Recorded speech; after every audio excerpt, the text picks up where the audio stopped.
Hello friends, audio books point में आपका फिर से स्वागत है। आज हम बात करेंगे स्टीफन आर कोवी की book the 7 habits of highly effective people के बारे में।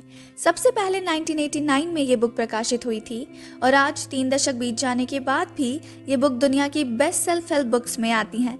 The 7 habits of highly effective people में 7 आदतें बताई गई हैं, वो बहुत ही इफेक्टिव हैं और इनको अपनाकर कोई भी व्यक्ति प्रभावशाली और सफल बन सकता है। आज के इस समरी में हम जानेंगे इन 7 आदतों के बारे में और साथ ही यह भी जानेंगे कि कैसे इन 7 आदतों को अपने जीवन में हम अपना सकते हैं। Part 1, paradigm and principles. Inside out, अंदर से बाहर।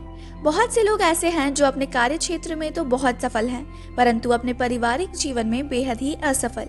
ऐसे लोग अपने कार्य क्षेत्र में किसी पर भरोसा नहीं करते और इसलिए वह कभी भी अपने काम से छुट्टी नहीं लेते हैं। इसका नतीजा होता है कि वह अपने परिवार और बच्चों के लिए समय नहीं निकाल पाते, जिससे उनका पारिवारिक जीवन बेहद ही खराब चलता है।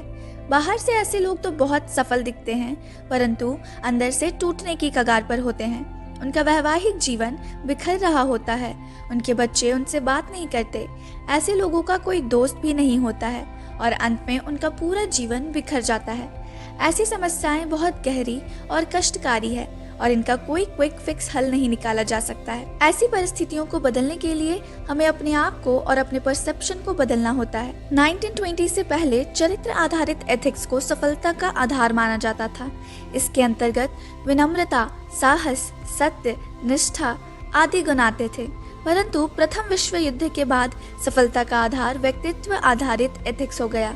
इसके अंतर्गत हमारा नजरिया, हमारा व्यवहार, लोगों के साथ हमारी बातचीत और कौशल ज्यादा प्रमुखता से आने लगी। हमें 7 habits of highly effective people समझने से पहले पैराडाइम में बदलाव को समझना होगा, क्योंकि चरित्र आधारित एथिक्स और व्यक्तित्व आधारित एथिक्स दोनों सामाजिक पैराडाइम के ही उदाहरण हैं। हमारा पैराडाइम दुनिया को देखने और समझने का तरीका होता है।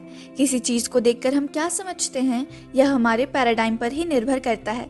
अंधेरे में रस्सी को देखकर कोई रस्सी तो कोई सांप समझता है, यह लोगों के पैराडाइम पर ही निर्भर करता है। हमारा पैराडाइम ही यह तय करता है कि हम लोगों से कैसे बिहेव करते हैं, चीजों पर कैसे रिएक्ट करते हैं, और किसी भी तरह के बदलाव के लिए पैराडाइम में बदलाव जरूरी है। और यही चीज हमें यह किताब 7 habits of highly effective people बताती है। इसमें सफलता के लिए अंदर से बाहर का अप्रोच अपनाने की बात की गई है। इस बुक में जो 7 आदतें बताई गई हैं, उसको 3 कैटेगरी में बांटा गया है। पहला, प्राइवेट विक्ट्री, हैबिट्स 1 to 3। दूसरा, पब्लिक विक्ट्री, यानी हैबिट्स 4 to 6। और तीसरा, रिन्यूअल, यानी कि habit 7। First habit, be proactive बनिए। प्रोएक्टिव होने का मतलब है अगर कोई हमें क्रिटिसाइज भी करे तो भी हमें रिएक्ट नहीं करना चाहिए। बहुत से लोग दूसरों की बातों का बुरा मान जाते हैं और वे भी पलटकर उल्टा जवाब दे देते हैं या झगड़ा करने बैठ जाते हैं। ऐसे लोगों को रिएक्टिव कहते हैं, क्योंकि वो रिएक्ट कर रहे होते हैं। ऑथर कहते हैं कि रिएक्टिव बनने के बजाय प्रोएक्टिव बने, मतलब लोगों की बुरी बातों पर रिएक्ट ही ना करें, उन्हें इग्नोर करें और चुपचाप अपने गोल की तरफ बढ़ते रहें। आप नेगेटिव लोगों पर केवल स्माइल करें, उन्हें रिएक्शन देंगे तो आप अपना टाइम और एनर्जी ही बर्बाद करेंगे। इससे अच्छा है उनसे दूर रहें और अपना काम करते रहें। दोस्तों, नेगेटिव लोग आपको हर कहीं मिलेंगे, घर में, ऑफिस में, स्कूल, कॉलेज में, सोसाइटी में। वो आपको ताने दे सकते हैं, आपकी बुराई कर सकते हैं, बुरा भला बोल सकते हैं। तो आज से ही प्रोएक्टिव बनने की कोशिश करें, स्माइल करें और उन्हें इग्नोर करके आगे बढ़ जाएं। उनकी बातों से आपकी लाइफ चेंज नहीं होगी, वो चेंज होगी आपके एफर्ट से। इसलिए ऐसे लोगों की बातों का क्या बुरा मनाना। लोगों के साथ साथ नेगेटिव माहौल और आस पड़ोस का भी खुद पर कोई असर ना होने दे। Second habit, begin with the end in mind. अंत को ध्यान में रखकर शुरुआत करें। हाईली इफेक्टिव पीपल बनने के इस हैबिट को समझने के लिए लेखक हमें अपने मृत्यु के बाद की अंतिम यात्रा की कल्पना करने को कहते हैं। आप मरने के बाद किस रूप में अपने प्रियजनों के द्वारा याद किया जाना चाहते हैं? आप अपने जीवन के किस उपलब्धियों के लिए याद किया जाना चाहते हैं? आप अपने जीवन से लोगों के जीवन में क्या बदलाव लाना चाहते हैं? अपने मृत्यु के इस अंतिम यात्रा की कल्पना से आपको अपने जीवन की वो मुख्य वैल्यू या सिद्धांत मिल जाएंगे जिसके आधार पर आप अपना जीवन गुजारना चाहते हो। अंत को ध्यान में रखकर शुरू करने का अर्थ है कि अपनी मंजिल को सही सही जानकर कि आपको कहाँ पहुँचना है और फिर तब शुरुआत करें। हम बहुत व्यस्त हो सकते हैं, बहुत उत्पादक भी हो सकते हैं, पर हम सही मायनों में इफेक्टिव तभी हो सकते हैं जब हम अपने अंत को ध्यान में रखकर कोई भी काम शुरू करें। इस दुनिया की हर चीज़ 2 बार बनती है, एक बार मन में और एक बार हकीकत में। हाईली इफेक्टिव पीपल बनने के लिए हमें मैनेजमेंट और लीडरशिप को भी जानना होगा। मैनेजमेंट का अर्थ होता है कि किसी चीज़ को अच्छे से कैसे पूरा करें, जबकि लीडरशिप का अर्थ है कौन सी चीज़ करें।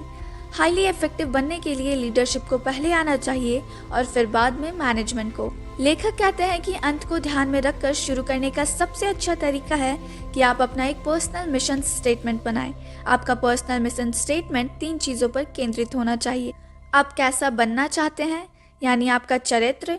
आप क्या करना चाहते हैं, यानी आपकी उपलब्धियां और समाज को दें। कुछ ही समय में आपका मिशन स्टेटमेंट आपका संविधान बन जाएगा। यह आपके जीवन में हर निर्णय को लेने का आधार बन जाएगा। जब आप अपने जीवन के सिद्धांत आधारित कर लेंगे, फिर आपकी हर तरफ इन्हीं सिद्धांतों से उन्नति होगी। शाश्वत सिद्धांत कभी भी बदलते नहीं हैं, इसलिए सिद्धांत आधारित जीवन हमें एक मजबूत आधार प्रदान करती है जो कठिन समय में भी हमें टूटने नहीं देती है। 3rd habit, put first things first. पहली चीज पहले करें। हमारे पास कई सारे काम होते हैं, उसमें से कुछ बहुत ज़रूरी होते हैं और कुछ गैर ज़रूरी, पर हम अपने टाइम को सही इस्तेमाल नहीं कर पाते कि कौन सा काम किस समय करना है। इसलिए टाइम निकल जाने से हम दुखी भी होते हैं। ऑथर कहते हैं कि हमें अपने कामों को 4 क्वाड्रेंट में तोड़ना चाहिए। पहला क्वाड्रेंट, अर्जेंट इम्पोर्टेंट, काम जिन्हें एक डेडलाइन के अंदर ही खत्म करना है, नहीं तो बुरे अंजाम भुगतने पड़ेंगे। जैसे कल एग्जाम है तो आज अच्छे से पढ़ना ही होगा। Second quadrant, not urgent but important, वो काम जिसका फिक्स डेडलाइन नहीं है पर उसे ना करने से भी कुछ बुरा हो सकता है, और इसमें वो सारे अच्छे काम हैं जो हमारे जीवन को बेहतर बनाती है, जैसे कि एक्सरसाइज, हेल्दी डाइट, सही नींद, family time. Third quadrant, urgent not important, ये वो काम है जो मीनिंगलेस है और हमारे जीवन में कोई वैल्यू नहीं देता, जैसे कोई नई मूवी देखना, किसी पुराने फ्रेंड से बात करना। Fourth quadrant, not urgent not important, ये काम जो पूरी तरह से टाइम वेस्टर है, जैसे गेम खेलना, सोशल मीडिया पर घंटों टाइम बिताना। हाईली इफेक्टिव लोग पहले और दूसरे क्वाड्रेंट के कामों को पूरा करते हैं, थर्ड और फोर्थ क्वाड्रेंट से वो दूर ही रहते हैं। इसलिए हमें अपने कामों को प्रायोरिटाइज करके उसे पूरा करने की कोशिश करनी चाहिए, जिससे फिर टाइम का इफेक्टिव इस्तेमाल भी होगा। Fourth habit, think win win, दोनों पक्षों की जीत की सोचे। इसमें लेखक बताते हैं कि जब भी कोई विवाद हो तो ऐसा तरीका निकालना चाहिए जिसमें दोनों पक्षों को फायदे हों। ऐसा नहीं सोचना चाहिए कि मेरी जीत हो और सामने वाले की हार हो जाए। इससे सामने वाला बदले की भावना रखता है और कभी न कभी आपको नुकसान पहुंचाने की कोशिश करता है। जैसे भारत पाकिस्तान में विन विन सिचुएशन तब होगी जब दोनों देश एक दूसरे के साथ फ्रेंडशिप रखे। अगर आप अपने कलीग्स की हेल्प करेंगे तो वो भी कभी ना कभी आपकी हेल्प जरूर करेंगे। तो विन विन वाली इस आदत को आप भी जरूर अपना सकते हैं अगर हर क्षेत्र में सफल होना है तो। Fifth habit, seek first to understand then to be understood, पहले दूसरों को समझे फिर दूसरा भी आपको समझेगा।